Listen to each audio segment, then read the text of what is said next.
সেটা মালিক না, এগুলো আমাদের মাল। হ্যাঁ? আলী এন্ড সন্স, বারবিলি। আলী এন্ড তারা তো নাই, আগে কিনে নিছে আর খাইছে। এই সময় আরেকজনকে দিয়ে দিছে অন্যজনকে। এর ওই সময় লাভ ছিল না। তো আজকে ওগুলো থেকে নিছে আর কি। তার কথা আমরা বিশ্বাস করতে চাই। বিকেল ৫টা। গোপন আস্তানায় না গেলেও এগুলো যে শহরের বাইরে যাবে না এটা নিশ্চিত। সন্ধ্যা গড়িয়ে রাত, ২০ মিনিটের পথ। গাড়িটি এসে থামল আগ্রাবাদের বারেক বিল্ডিং মোড়ে।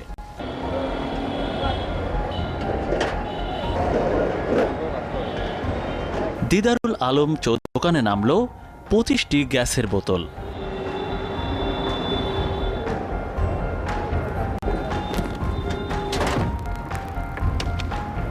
রাত ৯:৩০। বাকি ২৫টি নিয়ে আবার যাত্রা শুরু করল গাড়িটি।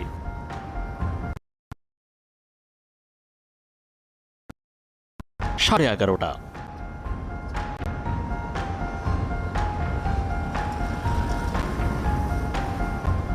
যেই পথ ২০ মিনিটের, সেই পথ ঘুরল ২ ঘন্টা। আমাদের গাড়ির তেল, গ্যাস ও ক্যামেরার ব্যাটারিও প্রায় শেষের দিকে।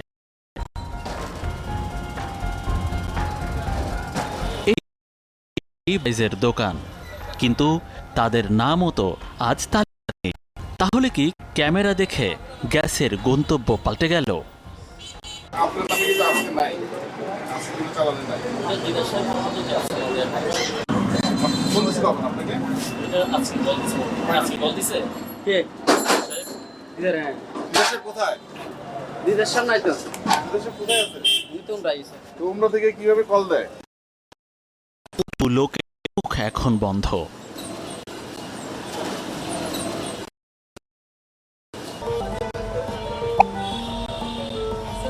পরদিন দিদারের দোকানে এসে সেই গ্যাস ভর্তি ২৫টি সিলিন্ডারের বদলে পাওয়া গেল খালি সিলিন্ডার।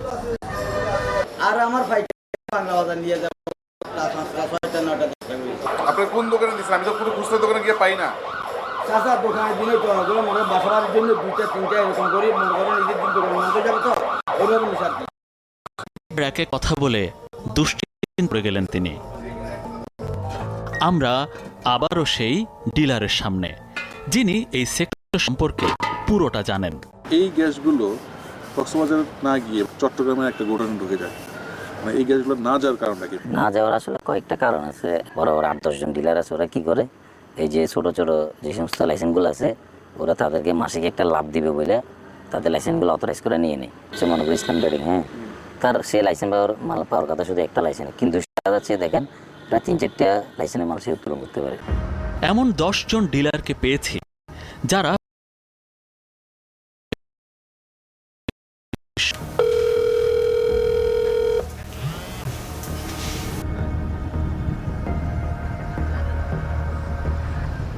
আমার নাম তো মোজাম্মেল হক। ও আচ্ছা, মোজাম্মেল ভাই কেমন আছেন? আছি আছি ভাইজান, ভালো আছি। ভাই কি চট্টগ্রামে আছেন এখনো? না, আজকে তো আমি এমনি একটু ব্যস্ত আছি।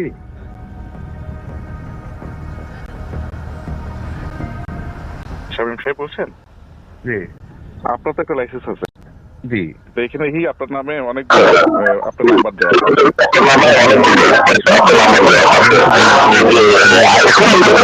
বছরের ভিতরে এগুলা ধরনের ২৫টা করে মাল দেয়, ওগুলা নিয়ে আমার কোনো ইয়ে নেই। আমার একটা ওগুলা দেখে মানে ওগুলা আমি ওরকম আমি আর দেখি না আর কি। সুমন ভাই বলছিলেন? জি বলেন। আপনি কি একটু আসবেন? আমি তো বাইরে আছি। মনে করেন আপনার লাইসেন্স, হ্যাঁ, আপনার লাইসেন্সে মাল যে আমি তুলে ফেলছি সেটা আপনি জানেন। বিস্ফোরক পরিদর্শন নথি বলছে ডিভি গ্যাস সাপ্লাইয়ের নামে এই লাইসেন্সের মেয়াদ শেষ হয়েছে আরও ৫ বছর আগে। অথচ এই লাইসেন্স দেখিয়ে এশিয়াটিক থেকে ১০৪০টি সিলিন্ডার গ্যাস তুলে নেওয়া হয়েছে। কদমতলী, চট্টগ্রাম।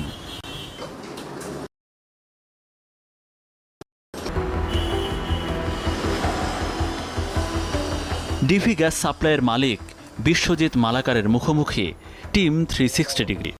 আপনার লাইসেন্সের মেয়াদ তো শেষ হয়ে গেছে আরো 5 বছর আগে, তাহলে সেই লাইসেন্স দিয়ে আপনি গ্যাস তুললেন কিভাবে? আসলে গ্যাস তো আমি তুলিনি, তা কে তুলছে?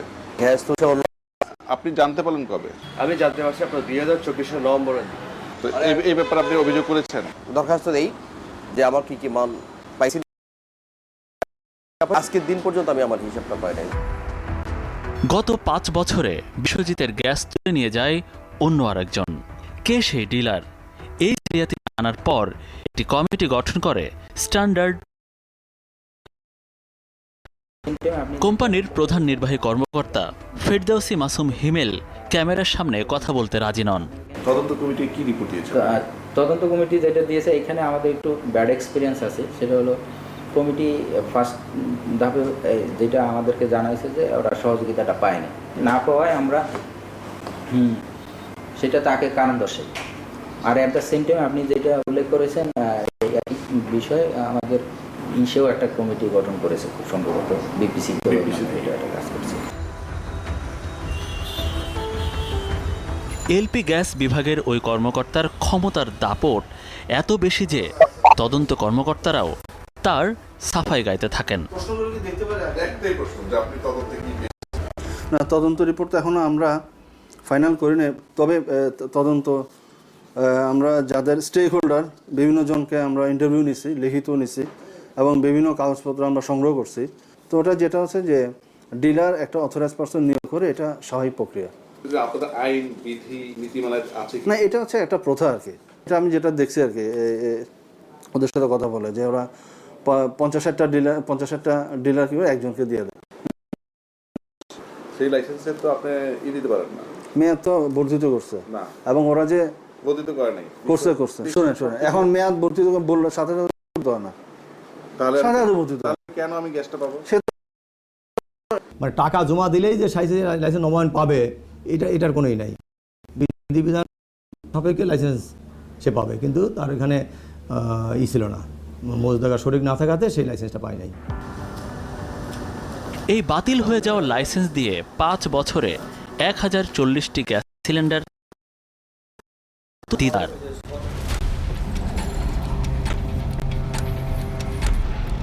দিদার এশিয়াটিকে আমাদের বাইরে। দিদার ভাই, এই তো আসসালামু আলাইকুম, ভালো আছেন? দিদার ভাই, আপনি দিদার ভাই ফোন দিয়েছিলাম বেশ কয়েকবার। ইবি গ্যাসের যে সাপ্লায়ার, ওনার গ্যাসটা আপনি তুলেন, এটা কিভাবে তুলেন? আমাকে অথরাইজ দিয়েছে, আমি তুলতাম। এটা মেয়াদি ছিল না, বিস্ফোরক লাইসেন্স ছিল না, তো মেয়াদ উত্তীর্ণ। এটা তো দেখার বিষয় ভাই, আমি না। এটা যদি কর্তৃপক্ষ। ইনি সেই দিদার যার পিকআপ ফলো করেছিলাম। আমি দুইটা দোকানকে ফলো করছিলাম, আপনি জানেন? না, জানি। আচ্ছা, যে দুইটা দোকানে দিয়েছেন, এই দুইটা দোকানে ওই দিন কোনো মাল ছিল না। কার? ওনার নাম ছিল না। আমি বলি বাসকালের যমুনা আছে, মেঘনা আছে, এশিয়া, ঠিক আছে। এখন দেখা যাচ্ছে যে ওনার 25টা মাল নিয়ে তো আমাদের এখানে যাওয়া আমাদের পক্ষে সম্ভব না। সম্ভব যখনই আমরা সুযোগ পাই মালটা পৌঁছে দেওয়ার চেষ্টা করি। কিন্তু সেই গ্যাস তো তিনি বিক্রি করছেন 690 টাকার বেশি বিক্রি করতে পারবেন না। এটা হচ্ছে সর্বোচ্চ ভোক্তা পর্যায়ে। এখন প্রেজেন্টলি মাল বিক্রি হচ্ছে প্রায় 800 টাকা। এটা তো আপনি পারেন না। আপনি আমার মাল দিচ্ছেন সারা মাসে আমি ভাই বাচ্চা ভিক্ষা করবো ভাই। এখন গাড়ি বাড়ি সব আছে তার।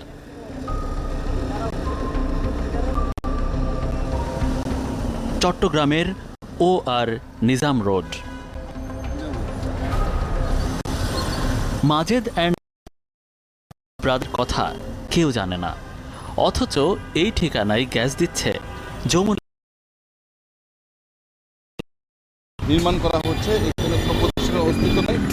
আর এই অস্তিত্বহীন প্রতিষ্ঠানের বিপরীতে প্রতি মাসে যমুনা থেকে গ্যাস উত্তোলন করা হচ্ছে। এই গ্যাস আসলে কোথায় যাচ্ছে?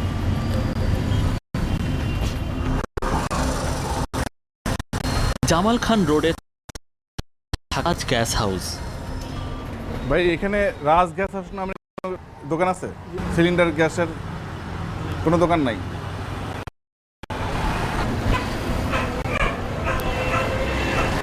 ভাই এইখানে তো কোনো গ্যাসের দোকান নাই না?